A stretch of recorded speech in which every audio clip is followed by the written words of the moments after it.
Another day, another mini vlog! For today's ganap, kakain nga pala tayo dito sa kusina ni Panchita Andy Rice. Dahil nga titikman natin kung ano ang mga recipe nandito.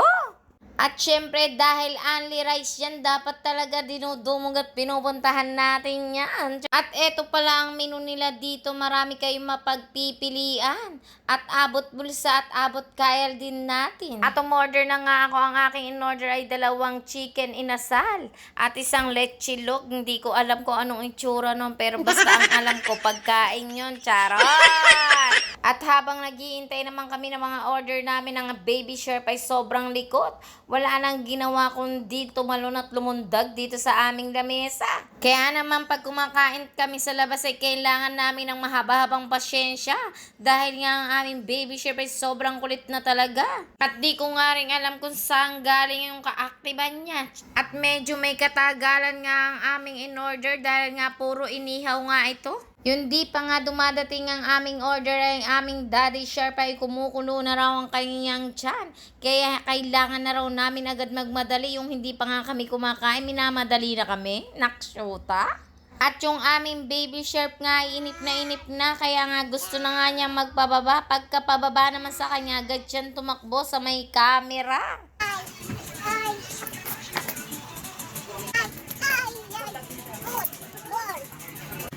Tuwan-tuwa nga ako sa ginawa ng aming baby shark dahil may future vloggers na rin ako. Charat! At after 1,000 years, dumating na nga ang aming order. Finally, mukhang masarap ang order ng aming ate at jackpot siya sa itsura pa lang eh.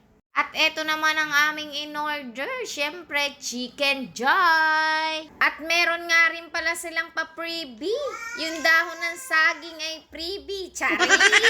Syempre hiningian ko na nga rin ng plato ang aming baby shark para naman makakain din siya dahil gusto niya nga yung nagso-solo flight din siya. Dahil nga pala decision din tong bata na to kung ano ang maisip niya, yun ang nangyayari. Charot! At hirap nga din ako mag-setup ng camera dyan dahil wala silang lagayan o patungan. Kaya naman nakshuta, puro balat ang hindi makikita. Charot!